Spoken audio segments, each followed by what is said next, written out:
मतलब सेकुलरिज्म पर खतरा है, ये संस्थान सेकुलर नहीं है।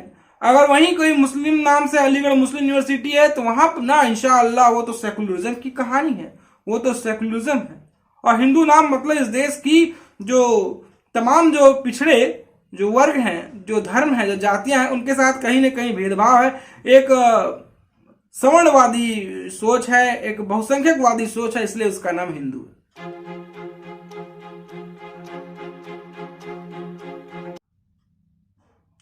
नमस्कार, जय सिया राम, वंदे मातरम, हर हर महादेव। एक बार फिर आप सभी दोस्तों का जनमानस समाचार के आज के हमारे इस एपिसोड में आपका स्वागत है। आज जो हम चर्चा करने वाले हैं, आज हम बात करने वाले हैं, वो हमारा मुद्दा है एक बार फिर वामपंथी। ये जो वामपंथी होते हैं ये बड़े ही अलग ढंग के होते हैं, बड़े ही अलग ही मिट्टी के बने होते हैं। ये वामपंथी ऐसे होते हैं जो अपने बाप को बाप नहीं बोलते, जो अपनी माँ को माँ नहीं बोलते। ये वामपंथी वो होते हैं, रहते तो हैं हिंदुस्तान में मगर गाते कहीं और की हैं। ये वामपंथी वो हैं जो धर्म नहीं मानते, जो तरीका नहीं मानते, जो सलीका नहीं मानते। ये वामपंथी वो हैं जो धर्म की बातें जो अपने माँ बाप द्वारा उन्हें प्रदान की जाती है, उन्हें वो मानने से इनकार कर देते हैं और दूसरे के बाप को वो बाप कहने में गुरेज नहीं करते हैं।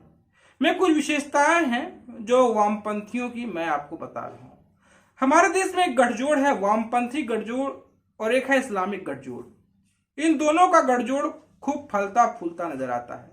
आपको जो जेएनयू की कहानी नजर आती होगी, जेएनयू में जब गुलियार हो रहा था कि मोदी तेरी कब्र खुदेगी और भारत तेरे टुकड़े होंगे इंशाअल्लाह इंशाअल्लाह वाली जब कहानी गढ़ी जा रही थी, उनमें आपको कुछ आयशा और कन्हैया कुमार और कलंक कुमार और कई ऐसे लोग थे जो नजर आए। ये वामपंथियों की कहानी ऐसी होती है कि वामपंथी में जो हिंदू होते हैं वो अपने धर्म को मानने से इनकार कर देते हैं, हिंदू धर्म को गालियां रसीद करते हैं। और जिन वामपंथियों में जो मुस्लिम धर्म को मानने वाले होते हैं वो कट्टर इस्लामिक होते हैं, उन्हें अपने धर्म में कुछ गलत नजर नहीं आता, लेकिन हाँ सनातन धर्म की विचारधारा उन्हें गलत नजर आता है। वामपंथियों में दो तरह के वामपंथी होते हैं, एक हिंदू वामपंथी और एक होते हैं मुस्लिम वामपंथी। हिंदू वामपंथी होते हैं, उन्हें हिंदू धर्म सनातन धर्म में उन्हें खामियां ही खामियां नजर आती हैं, सनातन परंपराओं में उन्हें खामियां ही नजर आती हैं और वो सनातन धर्म को गालियां देने में, रसीद करने में कोई भी देरी नहीं करते। और जब इस्लामिक वामपंथी होते हैं, उन्हें इस्लाम का प्रचार प्रसार करना है और इन्हीं वामपंथियों के सहारे अपने एजेंडे को भी बढ़ाना है और भविष्य में इन्हीं वामपंथियों को का वो इस्तेमाल कर अपनी विचारधाराओं को बढ़ाने का काम करते हैं। मतलब दो तरह के वामपंथी। ये वामपंथियों का नारा जो हमें सुनने को मिला था कुछ दिनों पहले कि मोदी तेरी कब्र खुदेगी, यहां नहीं तो उधर खुदेगी, अब ये कहानी मोदी के संसदीय क्षेत्र वाराणसी में भी नजर आने लग गई है। मैं वामपंथियों की बात कर रहा हूं। कहते हैं कि जब दिया जब बुझने को होता है तो बहुत ज्यादा फड़फड़ाता है।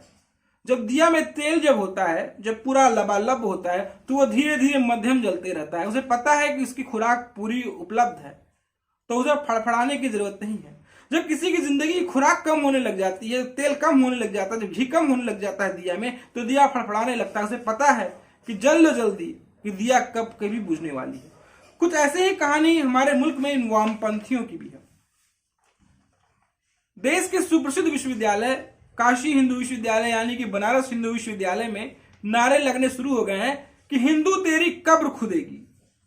ये नारे करते हुए दलित छात्रों पर हमला किया गया, महिला सुरक्षा कर्मियों का गला दबाया गया और जाति सूचक जैसे शब्दों का इस्तेमाल किया गया और वहां पर उपद्रव किया गया। इन उपद्रवों के बाद बीएचयू में कैंपस में एफआईआर भी दर्ज की गई है। मगर ये वामपंथी अपने एजेंडे से मरहूम रहना नहीं चाहते, अपने एजेंडे पर लबालब रहना चाहते हैं। फिर एक बार बीएचयू जैसे कैंपस में इस तरह की कहानियों का रंग रोगन होता नजर आया है। वामपंथियों की समस्याएं ये भी होती हैं, किसी विश्वविद्यालय का नाम, किसी शिक्षण संस्थान का नाम अगर हिंदुत्व के नाम पर है तो उन्हें इस बात का गुरेज होने लग जाता है कि भैया हिंदू नाम है मतलब सेकुलरिज्म पर खतरा है, हिंदू नाम मतलब सेकुलरिज्म पर खतरा है, ये संस्थान सेकुलर नहीं है। अगर वहीं कोई मुस्लिम नाम से अलीगढ़ मुस्लिम यूनिवर्सिटी है तो वहां ना इंशाअल्लाह वो तो सेकुलरिज्म की कहानी है, वो तो सेकुलरिज्म है। और हिंदू नाम मतलब इस देश की जो तमाम जो पिछड़े जो वर्ग हैं, जो धर्म है, जो जातियां हैं, उनके साथ कहीं ना कहीं भेदभाव है। एक सवर्णवादी सोच है, एक बहुसंख्यकवादी सोच है, इसलिए उसका नाम हिंदू है। आप देख लीजिए इस देश में मुस्लिम नाम से कई संस्थान हैं, जामिया मिल्लिया इस्लामिया, अलीगढ़ मुस्लिम यूनिवर्सिटी जैसे हैं, उस्मानिया यूनिवर्सिटी। एक धर्म का एंगल नजर आता है। लेकिन हमारे आजाद भारत में इस वक्त एक काशी में ही बनारस हिंदू यूनिवर्सिटी है, तो कहीं ना कहीं इनकी जलन है, इनकी जलन का रंग का तासीर है यहाँ पर साफ साफ नजर आने लग गया है। अब देखते हैं पूरा मामला क्या है। उत्तर प्रदेश के वाराणसी में बनारस हिंदू यूनिवर्सिटी के अंदर हिंदू विरोधी और आजादी के नारे लगने की खबरें जो है कल से चल रही हैं। इस हम नाचते हैं, ठीक है।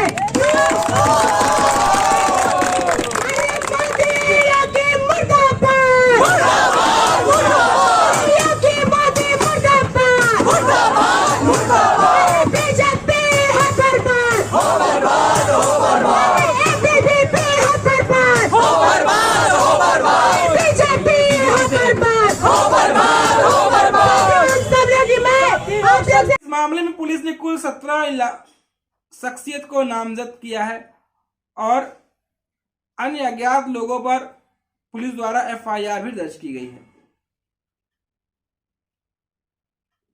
बताया जाता है कि आरोपितों की आजादी के नारों का विरोध करने पहुंचे छात्रों पर हमला भी किया गया। घटना रविवार 5 नवंबर 2023 की है। पुलिस मामले की गंभीरता से जांच कर रही है। इस मामले की एफआईआर वाराणसी के लंका थाने में 6 नवंबर सोमवार को दर्ज हुई थी। शिकायत एक छात्र की तरफ से दर्ज कराई गई है। पीड़िता का कहना है कि पिछले 2 दिनों से विश्वविद्यालय के छात्र बीएचयू कैंपस में धरना दे रहे थे। इस दौरान पीड़िता यूनिवर्सिटी की एक छात्रा और 2 अन्य छात्रों के साथ धरना स्थल पर पहुंची। धरना स्थल पर इस सभी यूनिवर्सिटी के छात्रों के बजाय कई बाहरी लोग भी दिखाई पड़े। आरोप है कि ये लोग हिंदुत्व की कब्र खुदेगी और आजादी के नारे लग रहे थे। एक वायरल वीडियो में वामपंथी छात्राओं द्वारा पुलिस के आगे ही मोदी योगी मुर्दाबाद के नारे लगाए जा रहे थे। तो समझ लीजिए मोदी और योगी से क्यों उन्हें नफरत है और हिंदू तेरी कब्र खुदेगी कहानी का चरित्र किन कहानियों की ओर दर्शाता नजर आता है, ये साफ साफ नजर आता है। यहाँ पर पीड़िता ने अपनी शिकायत में आगे बताया कि बीएचयू कैंपस में लग रहे आपत्तिजनक नारों या धरने या छात्राओं के हित में कोई वास्ता न होने की वजह से उन्होंने इस नारेबाजी का विरोध किया। इस विरोध से नाराज होकर वहां मौजूद कई लोगों ने पीड़िता और उसके साथियों पर हमला बोल दिया। पीड़िता ने इन हमलावरों में आकांक्षा शर्मा उर्फ आजाद, चंदा यादव, रोशन पांडे, इप्सिता, राजेश कुमार, राणा, रोहित, राजीव नयन, सुमन आनंद, अक्षय यादव, ऋषि तिवारी, मानव, उमेश, अमन सिंह, अमित, अनुपम और विश्वजीत अनुरति को नामजद करते हुए 15 ज्ञात लोगों पर को होने का दावा किया गया है। अखिल भारतीय विद्यार्थी परिषद के वीडियो शेयर करके वामपंथी छात्राओं द्वारा महिला सुरक्षा कर्मी का गला दबाने का भी आरोप लगाया है। चलो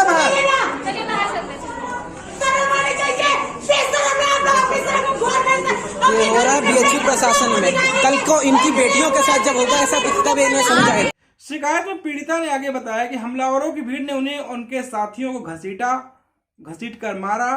पीड़ितों के कपड़ों को खींचा गया और उनके साथ मौजूद एक दलित समुदाय के युवक को जाति सूचक शब्दों से गालियां दी गई। भीड़ में कई लोग पीड़ितों को देख लेने की धमकी भी देते रहे। हमले में पीड़ित और उनके साथियों के हाथ पैर में फ्रैक्चर के साथ आंख के पास घाव हो गया है। नामजद आकांक्षा, चंदा यादव, इप्सिता और रिद्धि के पहले भी आपराधिक मामलों में शामिल रहने की जानकारी देते हुए पीड़िता ने खुद को बेहद डरा हुआ बताया। शिकायत के अंत में पुलिस ने सभी आरोपितों पर कड़ी कार्रवाई की मांग की गई है। इस शिकायत में पुलिस ने पीड़िता द्वारा बताए गए सभी 17 आरोपितों को नामजद किया है। बाकी अन्य हमलावरों को अज्ञात में रखकर मामले की विवेचना की जा रही है। इन सभी हमलावरों पर भारतीय दंड संहिता की धारा 147, 323, 504, 506, 505, 2 और 354 के साथ SC/ST एक्ट में केस दर्ज किया गया है। पुलिस मामले की जांच कर रही है और एफआईआर की जो कॉपी है वो भी जो हमने स्क्रीन पर दिखा दिया है। एक अन्य वीडियो में वामपंथी छात्राओं को महिला शिक्षिका से भद्रता करते हुए देखा और सुना जा सकता है।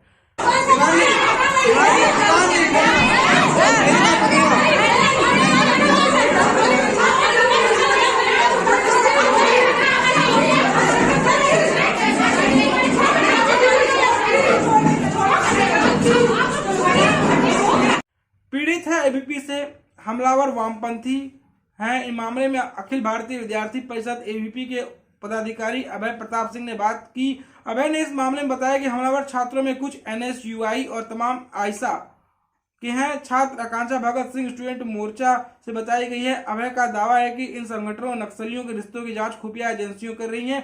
हमें बताया गया है कि अगर मौके पर एबीपी से जुड़े लोग 4 पीड़ित छात्रों को बचाने कुछ लोग ना पहुंचे होते तो उनकी मॉब लिंचिंग में हत्या भी हो सकती थी। अब ये कहानी साफ साफ नजर आ रही है। अब ये विरोध की कहानी का चरित्र यहाँ पे साफ साफ नजर आ रहा है। इन कहानियों में एक और एंगल है जो हम चर्चा करने जा रहे हैं। वो एंगल है सीएए, सिटीजन अमेंडमेंट एक्ट, और एनआरसी भी है जो बातें नहीं की जा रही है। इन सभी सिस्टम के बीच सीएए और एनआरसी हिंसा से भी कनेक्शन बताया जा रहा है। एबीपी पदाधिकारी अभय ने हमें बताया कि हमलावरों में प्रमुख चंदा यादव पहले जामिया मिलिया की छात्र थी। वो वामपंथी छात्र संगठन आयशा के राष्ट्रीय सचिव है। दावा है कि वो सीए एनआरसी हिंसा के दौरान सरकार के विरोध में अराजकता फैलाने में काफी सक्रिय रही है। इन हरकतों के चलते चंदा यादव पर भी एफआईआर भी दर्ज हुई थी, जिसका कोर्ट में ट्रायल भी चलने वाला है। चंदा यादव का सीएए एनआरसी विरोध प्रदर्शनों के दौरान एक फोटो भी सामने आया है, जब वो मंच पर हिजाब में दिख रही है, एक छात्र के बगल खड़ी है और वो डफली भी बजा रही है। असल मायने में क्या बात है, जो मैंने पहले ही बताया, वामपंथी ये होते हैं जो अपने बाप को बाप नहीं कहते और पड़ोसी को अब्बा कहते हैं। इनका नाम है चंदा यादव। और एनआरसी सीए का जो विरोध है वो किनके लिए था और ये किनके लिए कर रही है यादव, और एक धर्म का मजहबी कपाट लगाकर हम कह सकते हैं कि बुर्का पहनकर वो सपोर्ट कर रही हैं, विरोध कर रही हैं। ये कहानी किस कहानी की ओर जाता है। एक अन्य आरोपित रोशन भी आयशा से जुड़ा हुआ है। अभय प्रताप सिंह ने वाराणसी पुलिस पर भी आरोपितों के खिलाफ कार्रवाई में देरी करने का आरोप लगाया। उन्होंने कहा कि एबीपी के छात्रों की पिटाई के दौरान पुलिस बुलाई गई थी। दावा है कि इस दौरान नामजदों में कुछ लोग हिरासत में लिए गए हैं, लेकिन पुलिस ने थोड़ी दूर जाकर उन्हें छोड़ दिया। अब एफआईआर दर्ज होने के बाद एबीवीपी पदाधिकारियों ने उम्मीद जताई है कि आरोपितों को जल्द से जल्द गिरफ्तार किया जाएगा। हालांकि आकांक्षा और चंदा यादव ने खुद पर लगे हमले में आरोप से इनकार किया। उन्होंने उल्टे एबीपी पर हमले का आरोप लगाया है। मतलब ये कहानी यहाँ पर साफ साफ नजर आ रही है।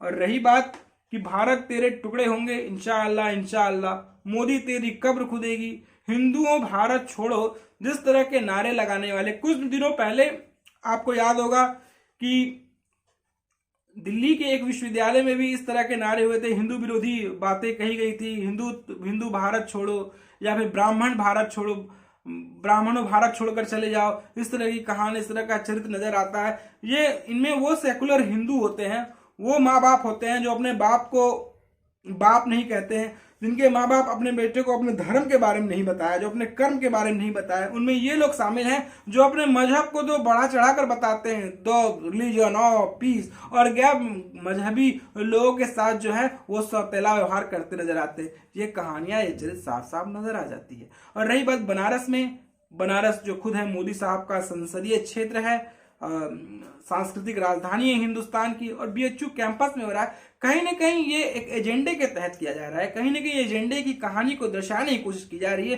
देखिए मोदी साहब, आप बोलते हैं बनारस को क्वेटो बना दिए हैं, और आपके यहाँ शिक्षण संस्थानों में धर्म के नाम पर जब मजहबी खिलवाड़, मजहबी कहानियां रची जा रही हैं, ये देखो धर्म के नाम पे लड़ा जा रहा है। ये मोदी देखो दुनिया का, विश्व का बड़ा नेता बनता है, जगह जगह जा रहे हैं। मोदी जो है भारत को फला कर दिए, फला कर दिए, फला कर दिए। और यहाँ इनके ही इलाके में, इनके संसदीय क्षेत्र में सबसे बड़े विश्वविद्यालयों में शुमार बनारस हिंदू विश्वविद्यालय में यहाँ पे धर्म के नाम पर देखो कहानियां गढ़ी जा रही, चित्र गढ़ी जा रहे, चित्र का चित्रण हो रहा है।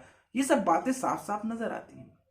और बनारस में हिंदू धर्म के बारे में, सनातन धर्म के बारे में इस तरह की बात की जा रही है। कहीं ना कहीं ये वामपंथी, लंपट और सेकुलर वादी जो सोच है, उसकी कहानी का रंग और लबुलवाब यहाँ साफ साफ संप्रेषित होता नजर आ रहा है। जो हमारे देश में है, जो हिंदू बोलने में जिन्हें शर्म महसूस होती है, हमारे देश में वो लोग हैं जो सनातनी बोलने में लगता है उनकी अम्मा मर गई हैं, तो उन लोगों को दर्द तो भाई होगा ही, और उनके दर्द की कहानियां साफ साफ नजर आएगी। वो लोग हैं जो कहते हैं इनको हटाओ हमें लाओ, वो लोग हैं जो पाकिस्तान में बैठ जाते हैं और कहते हैं भारत अब रहने लायक नहीं रहा है। तो भाई उन्हें पाकिस्तान चले जाना चाहिए, जिन्हें अपने धर्म की कहानी से इतना एतबार है, जो यहाँ सेकुलर राष्ट्र भी अपने धर्म का झंडा बुलंद करना चाहते हैं। अभी भी वक्त गुजरा नहीं है, अभी भी वक्त बीता नहीं है, अभी भी अपने धर्म के नाम पर राष्ट्र की इच्छा को दिल में समाये बैठे हैं, दिल में दबाए बैठे हैं। उसका उद्गार आज भी उनके अंदर विद्यमान है। तभी भी पाकिस्तान खुला है, दरबार खुला है, चले जाइए। कुछ दिनों पहले ही ऐसे एक माँ बेटा था, माँ बाप बोल रहे, बेटा बाप था, दिल्ली से उसे भारत में इतनी सुविधाएं मिल रही हैं, इतनी कहानियां मिल रही हैं, सब कुछ है, वो पाकिस्तान चला गया था और भारत पर आरोप लगाया था कि भारत रहने लायक नहीं है। मूल रूप से वो बिहार का रहने वाला था और पूरी बिहार से बस छोड़ छाड़ कर वो दिल्ली में बस गया और फिर दिल्ली से भाग कर वो पाकिस्तान चला गया। आज दिन पाकिस्तानी चैनलों पे उसकी वीडियो दिखाए जाते हैं और भारत के खिलाफ अनाप शनाप बोला जाता है। कब ये नहीं बोला जाता है जब आज़ादी जब मिली थी हिंदुस्तान को, तब पाकिस्तान में हिंदुओं की आबादी कितनी थी? आज 1% से भी कम हिंदुओं की आबादी हो गई है। हिंदुओं के मंदिर तोड़ दिए जाते हैं, हिंदू के जो पूजा पाठ वाले क्षेत्र बचे नहीं है, मंदिरों में शौचालय बना दिया जाता है, मंदिरों का पुस्तकालय बना दिया जा रहा है। तब इसके बारे में ना कोई मानवता के खिलाड़ी बोलते हैं, ना मानवता के कोई चमचे बोलते हैं। तो भारत में सेकुलरिज्म के नाम पर रोने वालों की कहानियों की फहरिस्त तो काफी लंबी है, वो रोते रहेंगे और उनकी रोने की कहानी में कोई भी अमूलचूल बदलाव होने वाला नहीं है। तो बीएचयू में हिंदू दिक्कत खुदी की नारे और दलित छात्रों पर हमला। अब भाई यहाँ पे दलित एंगल भी आ गया है। अब ये जो आयसा है, जो फायसा है, जो संगठन है वाम दल वाला, वो दलित के नाम पर चिंतन करने लग जाती है, वो कहानी करने लग जाती है, वो नैरेटिव करने लग जाती है। वो नैरेटिव क्या है? आपको याद होगा हैदराबाद विश्वविद्यालय वाला रोहित वेमुला दलित छात्र चिल्ला चिल्ला के छातियां पीट देते थे। वो आयसा वाले डफली बजा बजा के गाना गाने शुरू कर दिया करते थे। तो भाई इसमें भी तो कुछ बोलो, ये भी दलित छात्र है जिस पर हमला किया गया, इस पर कुछ बोलोगे?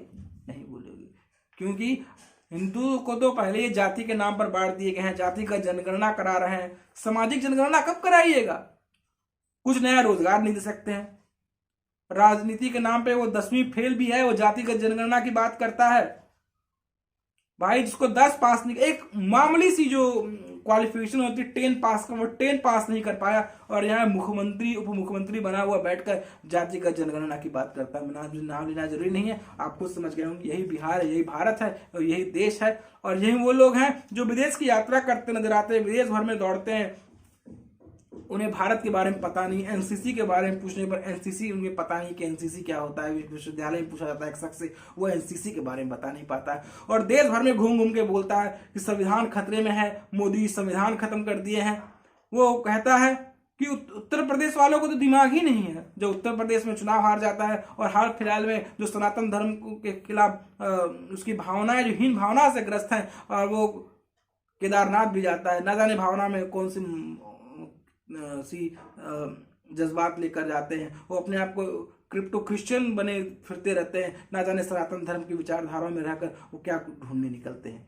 तो दोस्तों आपको हमारी ये कहानी कैसी लगी, आपको हमारा एपिसोड कैसा लगा, आप हमें जरूर बताएं। दोस्तों आपसे गुजारिश है, निवेदन है कि आप हमारे चैनल को लाइक कर ले, शेयर कर ले, सब्सक्राइब कर ले, सब्सक्रिप्शन का रेड बटन जरूर दबाएं। अगर आपके पास हमारे लिए कोई सुझाव हो तो बेशक आप हमें सुझाव दे सकते हैं। तो जो हमें कंट्रीब्यूट करना चाहते हैं वो हमें सहयोग भी कर सकते हैं। वो हमें फोन पे, पेटीएम, गूगल पे पर सहयोग कर वो हमारे इस पत्रकारिता को भी बल दे सकते हैं। तो फिर हाजिर होंगे एक नई कहानी के साथ, एक नई एपिसोड के साथ, एक नई चर्चा के साथ, राष्ट्रवाद की एक नई कहानी के साथ। तब तक के लिए याद दीजिए, नमस्कार, जय सिया राम, वंदे मातरम, हर हर महादेव। लाइक शेयर सब्सक्राइब जरूर करिएगा। फिर मिलते हैं, नमस्कार।